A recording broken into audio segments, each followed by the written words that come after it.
du Père et du Fils et du Saint-Esprit. Amen. Ô Seigneur, envoie ton esprit et tout sera créé, et il renouvellera la face de la terre. De l'évangile de Jésus-Christ selon saint Matthieu, chapitre 25, versets 1 à 13. En ce temps-là, Jésus disait à ses disciples cette parabole. Le royaume des cieux sera comparable à 10 jeunes filles invitées à des noces qui prirent leurs lampes pour sortir à la rencontre de l'époux. 5 d'entre elles étaient insouciantes et 5 étaient prévoyantes.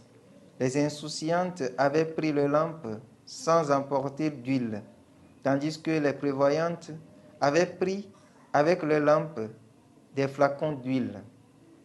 Comme l'époux tardait, elles s'assoupirent toutes et s'endormirent.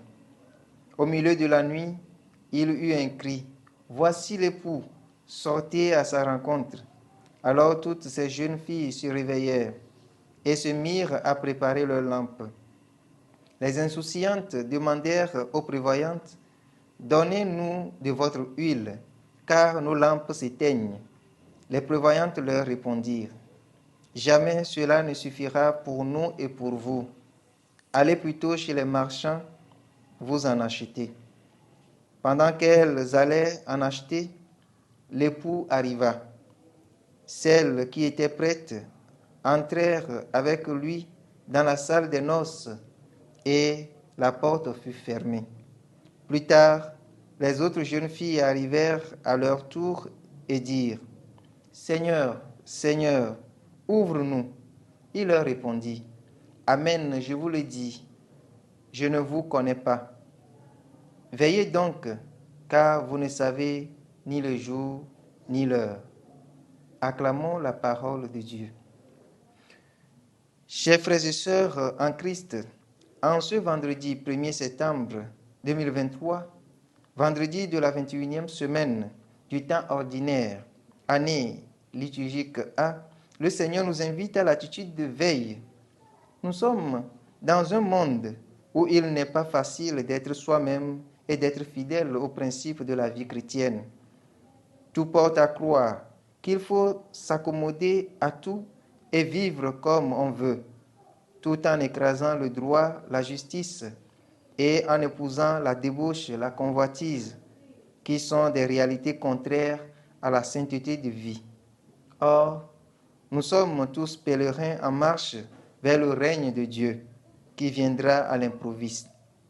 C'est pourquoi saint Paul, dans la première lecture, attire l'attention des Thessaloniciens sur la vie de sainteté dont ils doivent témoigner dans leur quotidien.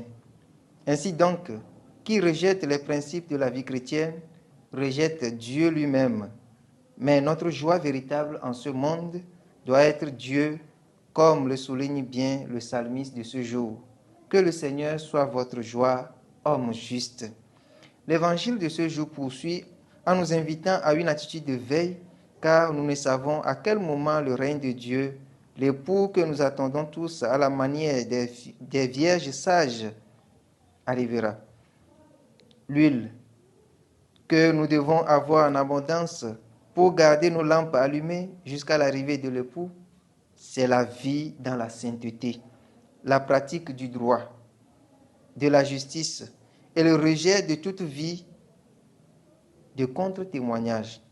Bien-aimés de Dieu, notre mission en ce monde, c'est d'être des témoins. C'est en cela que nous pouvons vivre et attendre à tout moment l'époux.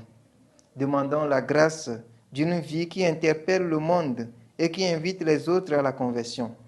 Œuvrons à garder nos lampes allumées par des actes dignes d'un chrétien pour que le règne de Dieu s'établisse ici et maintenant dans nos milieux de vie, maintenant et pour les siècles des siècles.